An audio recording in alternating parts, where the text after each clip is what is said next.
Robin Hood and Will Scarlet. Thus they travelled along the sunny road, 3 stout fellows such as you could hardly match anywhere else in all merry England. Many stopped to gaze after them as they strode along, so broad were their shoulders, and so sturdy their gait. Quoth Robin Hood to Little John, "Why didst thou not go straight to Ancaster yesterday as I told thee? Thou hadst not gotten thyself into such a coil, hadst thou done as I ordered." "I feared the rain that threatened," said Little John in a sullen tone, for he was vexed at being so chaffed by Robin with what had happened to him. "The rain!" cried Robin, stopping all of a sudden in the middle of the road and looking at Little John in wonder. "Why, thou great oaf, not a drop of rain has fallen these 3 days, neither has any threatened, nor had there been a sign of foul weather in earth or sky or water." "Nevertheless," growled Little John, "the holy Saint Swithin holdeth water of the heavens in his pewter pot, and he could have poured them out had he chosen, even from a clear sky. And wouldst thou have had me wet to the skin?" At this Robin Hood burst into a roar of laughter. "O Little John," said he, "what butter wits hast thou in that head of thine?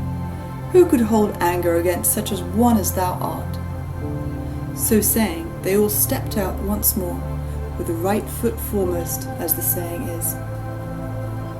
After they had travelled some distance, the day being warm and the road dusty, Robin Hood waxed thirsty. So, there being a fountain of water as cold as ice, just behind the hedgerow, they crossed the stile and came to where the water bubbled up from beneath a mossy stone. Here, kneeling and making cups of their palms of their hands, they drank their fill. And then, the spot being cool and shady, they stretched their limbs and rested them for a space. In front of them, over beyond the hedge, the dusty road stretched away across the plain.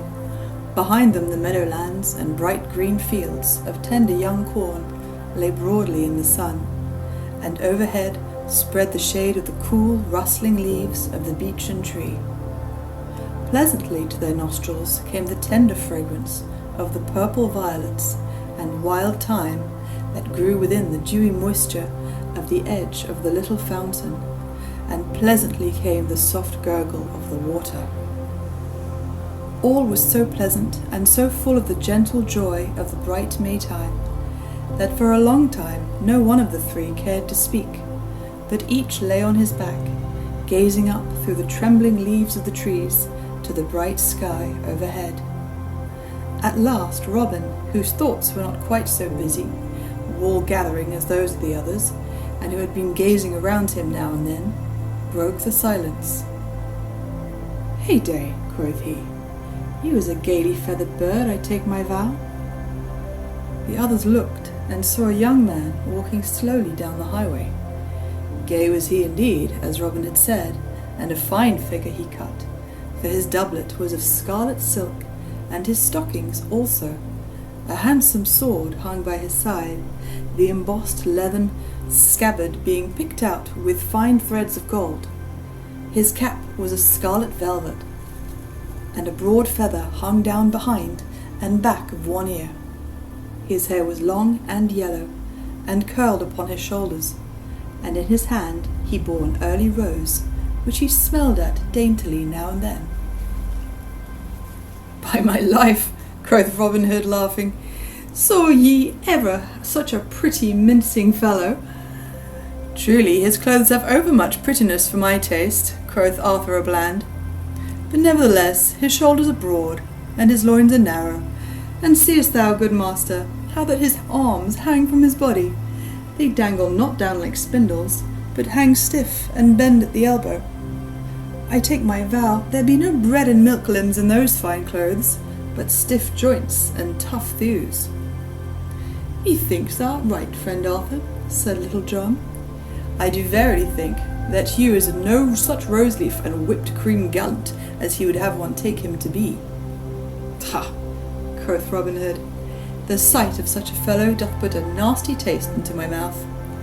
Look how he doth hold that fair flower betwixt his thumb and finger, as he would say, 'Oh, Good Rose, I like thee not so ill, but I can bear thy odour for a little while. I take it ye are both wrong, and verily believe that there were a furious mouse to run across his path, he would cry, "Ah!" or "Alack a day!" and fall straight away into a swoon. I wonder who he may be. Some great baron's son, I doubt not, answered Little John, with good and true men's money lining his purse. Ay, marry, that is true, I make no doubt, quoth Robin. What a pity that such men as he, that have no thought but to go abroad in gay clothes, should have good fellows, whose shoes they are not fit to tie, dancing at their bidding. By St. Dunstan, St. Alfred, St. Withold, and all the good men in the Saxon calendar, it doth make me mad to see such gay lordlings from over the sea go stepping on the necks of good Saxons who own this land before ever their great-grandsires chewed rind of brawn. By the bright bow of heaven, I will have their ill-gotten gains from them, even though I hang for it, as high as ever a forest tree in Sherwood. How now, master, quoth Little John, what heat is this? Thou dost set thy pot a-boiling, and may have no bacon to cook. Methinks you fellows' hair is overlight for Norman locks. He may be a good man, and true for aught thou knowest. Nay, said Robin, my head against a leathern farthing he is what I say. So lie ye both here, I say, till I show you how I drop this fellow. So saying, Robin Hood stepped forth from the shade of the beech tree, crossed the stile, and stood in the middle of the road, with his hands on his hips, in the stranger's path. Meantime the stranger, who had been walking so slowly that all this talk was held before he came opposite the place where they were, neither quickened his pace, nor seemed to see that such a man as Robin Hood was in the world. So Robin stood in the middle of the road, waiting while the other walked slowly forward, smelling his rose, and looking this way and that, and everywhere except at Robin. "Hold!" cried Robin, when at last the other had come close to him. "Hold! Stand where thou art!" "Wherefore should I hold, good fellow?" said the stranger in soft and gentle voice. "And wherefore should I stand where I am? Nevertheless, as thou dost desire that I should stay, I will abide for a short time, that I may hear what thou mayest have to say to me." "Then," quoth Robin, "as thou dost so fairly do as I tell thee, and dost give me such soft speech, I will also treat thee with all due courtesy. I would have thee know, fair friend, that I am, as it were, a votary at the shrine of St. Wilfrid, who, thou mayest know, took willy-nilly all their gold from the heathen, and melted it up into candlesticks. Wherefore, upon such as come hereabouts, I levy a certain toll, which I use for a better purpose. I hope then to make candlesticks withal. Therefore, sweet chuck, I would have thee deliver to me thy purse, that I may look into it, and judge, to the best of my poor powers, whether thou hast more wealth about thee than our law allows. For, as our good gaffer Swanthold saith, he who is fat from overliving must needs lose blood. All this time the youth had been sniffing at the rose that he held betwixt his thumb and finger. "Nay," said he with a gentle smile, when Robin Hood had done, "I do love to hear thee talk, thou pretty fellow, and if haply thou art not yet done, finish, I beseech thee. I have yet some little time to stay." "I have said all," quoth Robin, "and now, if thou wilt give me thy purse, I will let thee go thy way without let or hindrance, so soon as I shall see what it may hold. I will take none from thee, if thou hast but little." "Alas, it doth grieve me much," said the other, "that I cannot do as thou dost wish. I have nothing to give thee. Let me go my way, I pray thee. I have done thee no harm." "Nay, thou goest not," quoth Robin, "till thou hast shown me thy purse." "Good friend," said the other gently, "I have business elsewhere. I have given thee much time, and have heard thee patiently. Pray thee, let me depart in peace." "I have spoken to thee, friend," said Robin sternly, "and now I tell thee again, that thou goest not one step forward till thou hast done as I bid thee." So saying, he raised his quarterstaff above his head in a threatening way.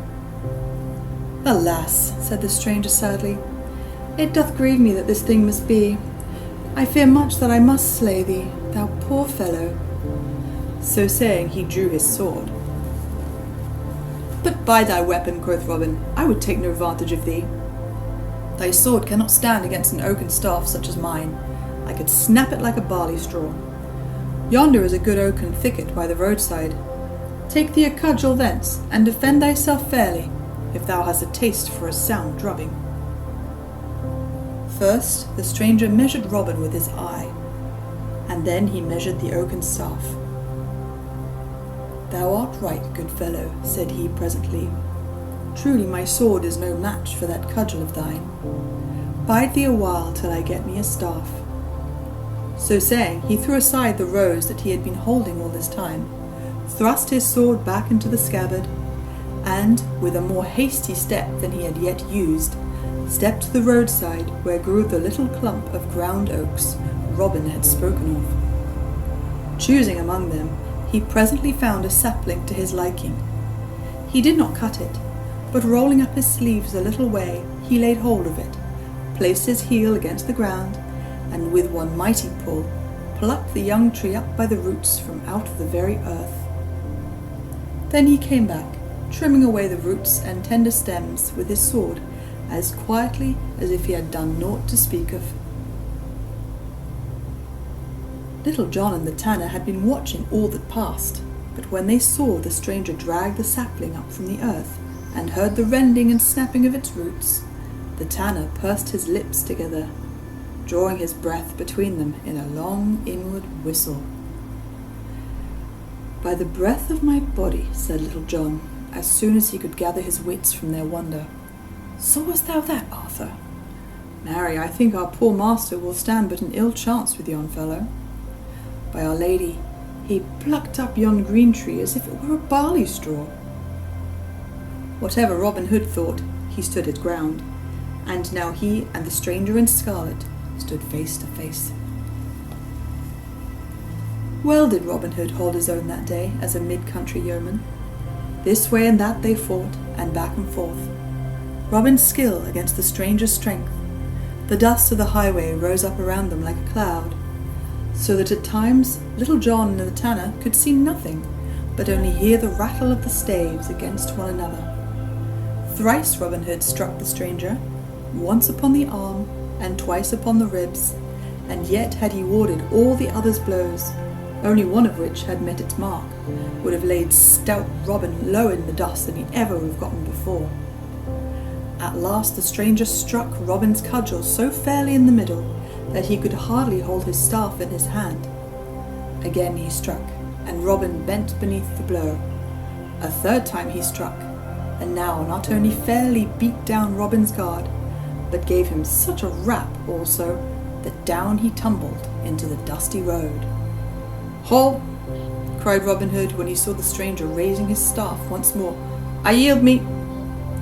"Hold!" cried Little John, bursting from his cover, with the tanner at his heels. "Hold! Give over, I say!" "Nay," answered the stranger quietly, "if there be two more of you, and each as stout as this good fellow, I am like to have my hands full. Nevertheless, come on, and I will strive my best to serve you all." "Stop!" cried Robin Hood. "We will fight no more. I take my vow this is an ill day for thee and me." "Little John, I do verily believe that my wrist and eke my arm are palsied by the jar of the blow that this stranger struck me." Then Little John turned to Robin Hood. "Why, how now, good master," he said. "Alas, thou art in an ill plight. Marry, thy jerkin is all befouled with the dust of the road. Let me help thee to arise." "A plague on thy aid," cried Robin angrily. "I can get to my feet without thy help, good fellow." "Nay, but let me at least dust thy coat for thee. I fear thy poor bones are mightily sore," quoth Little John soberly, but with a sly twinkle in his eyes. "Give over, I say," quoth Robin in a fume. "My coat hath been dusted enough already without aid of thine." Then turning to the stranger, he said, "What may be thy name, good fellow?" "My name is Gamwell," answered the other. "Ha! cried Robin. Is it even so? I have near kin of that name.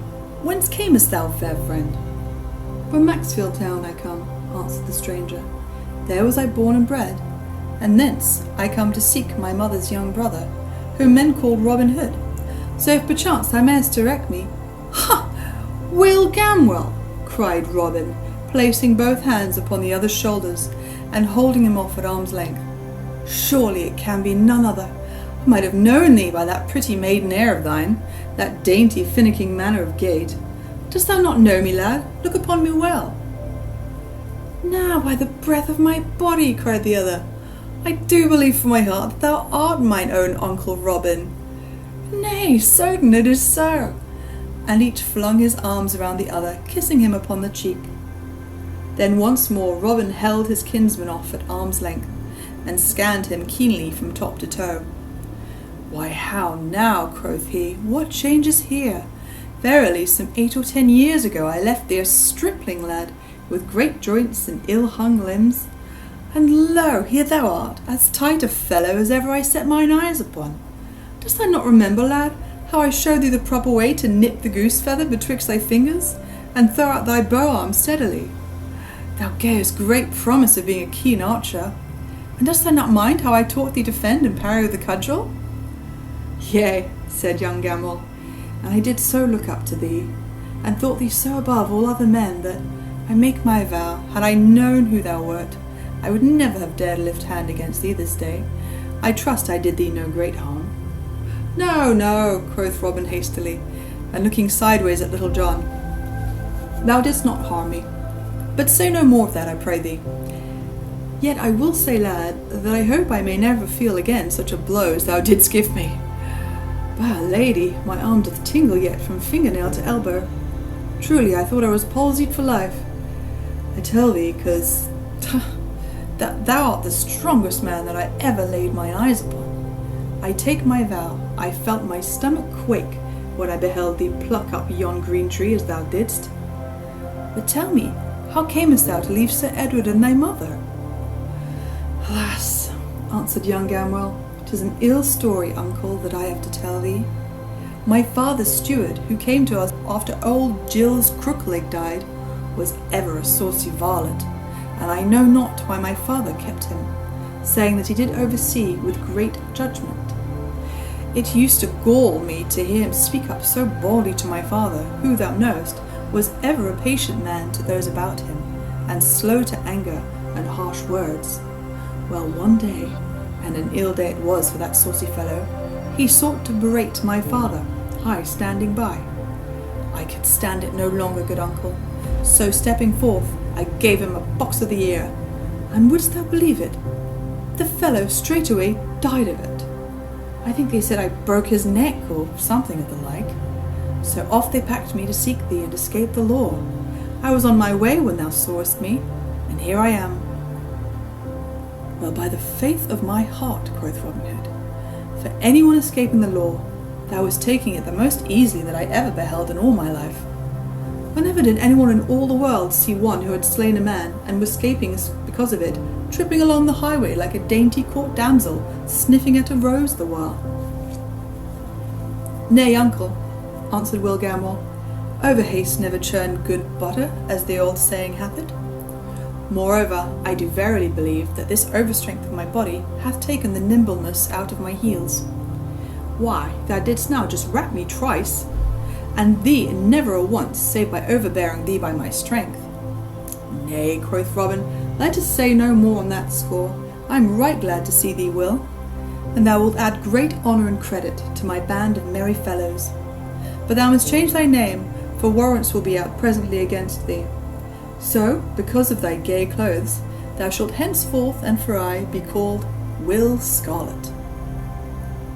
Will Scarlet, quoth Little John, stepping forward and reaching out his great palm, which the other took.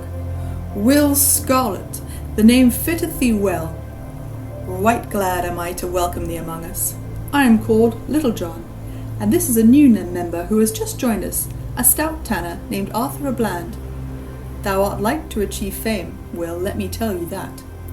For there will be many a merry ballad sung about the country, and many a merry story told in Sherwood of how Robin Hood taught Little John and Arthur a Bland the proper way to use the quarterstaff.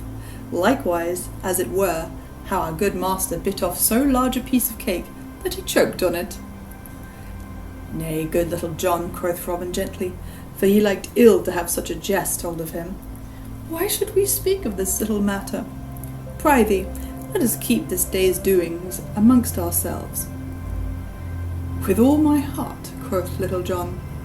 But, good master, I thought that thou didst love a merry story, because thou hast so often made a jest about a certain increase of fatness on my joints, of flesh gathered by my abiding with the sheriff of— Nay, good Little John, said Robin hastily, I do bethink me I have said full enough on that score. It is well, quoth Little John, for in truth I myself have tired of it somewhat. But now I bethink me, thou didst also seem minded to make a jest of the rain that threatened last night, so— Nay then, said Robin testily, I was mistaken. I remember me now it did seem to threaten rain. Truly I did think so myself, quoth Little John. Therefore no doubt thou dost think it was wise in me to abide all night at the Blue Bull Inn, instead of venturing forth in such stormy weather, dost thou not? A plague of thee and thy doings, cried Robin Hood. If thou wilt have it so, thou wert right to abide wherever thou didst choose.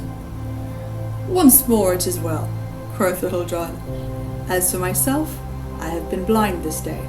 I did not see thee drubbed. I did not see thee tumbled heels and overhead in the dust. And if any man says that thou wert, I can with a clear conscience rattle his lying tongue betwixt his teeth. Come, cried Robin, biting his nether lip, while the others could not forbear laughing.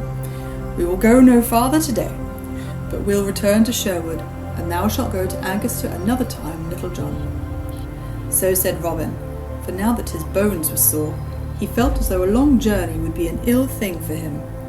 So turning their backs, they retraced their steps whence they came.